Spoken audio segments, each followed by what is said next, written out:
আসসালামু আলাইকুম everyone, welcome back to my channel. কাছে এবং দূরে যে যেখান থেকে ভিডিওটি দেখছেন, আশা করছি আল্লাহর রহমতে সবাই ভালো আছেন। আমরা আলহামদুলিল্লাহ ভালো আছি। শুরু করলাম নতুন একটি ব্লগ। এটা ছিল সোমবার দুপুরবেলা থেকে আমি ব্লগটা স্টার্ট করেছি। এখন হচ্ছে খুব বেশি বড় ভিডিও দেওয়া হয় না, ছোট রিলস ভিডিও দিই আর কি। তো আসলে সময় সুযোগ করে ভিডিও একদমই করতে পারি না, দিতেও পারি না, আর হচ্ছে করলেও হচ্ছে দেরি হয়ে যায় আপলোড দিতে, এই একটা সমস্যা। তো সোমবার দুপুরবেলা হচ্ছে আমার দাওয়াত ছিল, তো আমি হচ্ছে ওখানে চলে এসেছি। তো আজকে আমি কার বাসায় এসেছি, যারা আমার রেগুলার ভিডিও দেখেন তারা অবশ্যই বুঝতে পারবেন আমি কোথায় চলে এসেছি। তো আচ্ছা, একটা করে কমেন্টস করে জানতো আমি কোথায় চলে আসলাম। সেই চেনা পরিচিত টেবিলটা কি বোঝা যাচ্ছে? তো যাই হোক, আজকে হঠাৎ করে হচ্ছে দাওয়াত দিল, আবার চলেও আসলাম। আমি কিন্তু তেমন একটা সুস্থ ছিলাম না, কারণ হচ্ছে রবিবারে আমি একটা দাঁত ফেলে দিয়েছিলাম দাঁতের সমস্যার কারণে। তো সোমবারে হচ্ছে ভাবি আমাকে দাওয়াত দিয়েছিল, আসার একদমই ইচ্ছে ছিল না। আর ভাবি তো একদম নাছোড়বান্দা, মানে দাওয়াত দিয়েছি তো আসতেই হবে, সে সুস্থ থাকুক আর ভালো থাকুক। তো ভাবিটা অবশ্যই চিনতে পেরেছেন, আমার মুন্না ভাবি। তো ওনার বাসায় হচ্ছে চলে আসছি। তো ভাবি এখানে হচ্ছে গরুর মাংস দিয়ে বিরিয়ানি করেছে, সাথে হচ্ছে বেগুনের চাটনি করেছে, মাছ ভাজি করেছে, মুরগির মাংস রান্না করেছে, দেশি মুরগি, সালাদ তো আছে। তো যাই হোক, খাওয়া দাওয়া মোটামুটি কোনো রকম খেয়েছি, কারণ হচ্ছে একদম খেতে পারতেছি না দাঁতের ব্যথার জন্য। তারপর হচ্ছে এখানে বিকালের সময় ভাবে অনেকগুলা নাস্তা দিয়েছে। তো যেগুলো খেতে পেরেছি অবশ্যই খেয়েছি, আর যেগুলো পারিনি সেগুলোর কথা তো বলেও লাভ নেই।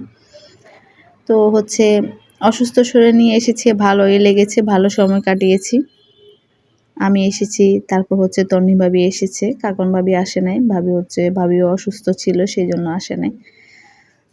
তো এখানে কিন্তু অনেক মজার মজার পিঠা ছিল, তারপর হচ্ছে রোল ছিল, আর অনেক কিছু বানিয়েছে। সবগুলো কিন্তু অনেক মজা হয়েছিল আলহামদুলিল্লাহ। খাবার দাবারগুলো সব কিছু কিন্তু ভালো লেগেছে। সবাই কিন্তু নাস্তা খেতে বসে গিয়েছিল, আর এদিকে হচ্ছে একটা তালের পিঠা বসিয়েছিল। তালের পিঠাটা হচ্ছে এখনো মোটামুটি কমপ্লিট হয় নাই আর কি, এখনো হয় নাই। তো এখানে রেক্সোনা হচ্ছে খুব মজা করে তালের পিঠা বানাচ্ছে।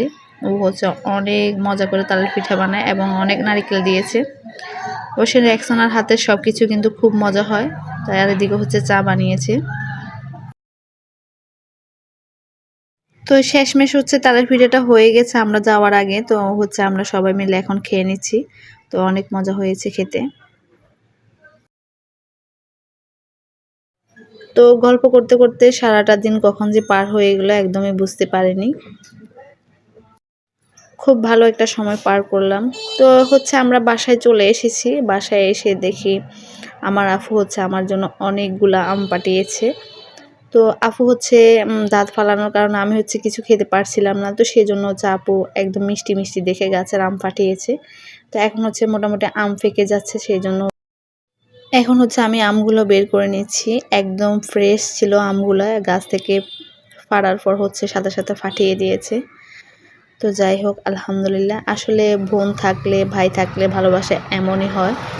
তো হচ্ছে আমার বোনেরা আলহামদুলিল্লাহ সবাই কিন্তু এমন, মানে আমরা শহরে থাকি যারা, তাদের জন্য মানে এভাবে বস্তা ভরে তারপর হচ্ছে জিনিসপত্র পাঠানো হয় আর কি। তারপর এখানে কয় পিস মিষ্টি আলুও দিয়েছে, সাথে হচ্ছে কিছু কলা দিয়েছে গাছের, তাও আবার গাছের আর কি। এখন যেহেতু আম কাঁঠালের সিজন, তো দেখবেন সবসময় আমার হচ্ছে বাড়ি থেকে আম কাঁঠাল এগুলা পাঠাবে। আম্মু হচ্ছে পাঠাবে, আপুরা পাঠাবে। তো আমি যেহেতু ফেনীতে থাকি, সেজন্য হচ্ছে আমার জন্য বেশি পাঠানো হয় আর কি। তো আমার আপু যারা চিটাং থাকে তাদের জন্য কমে পাঠানো হয়, কারণ ওরা হচ্ছে দূরে আছে, সবসময় যাওয়া আসা হয় না। তো আমার এখানে তো সবসময় যাওয়া আসা হয়, তো সেই জন্য হচ্ছে ফেনীতে দরকার প্রয়োজনে আসলে হচ্ছে এগুলা দিয়ে যায় আর কি, দিয়ে চলে যায়। তো ভিডিওটি আজকে এই পর্যন্ত। সবাই ভালো থাকবেন, আল্লাহ হাফেজ।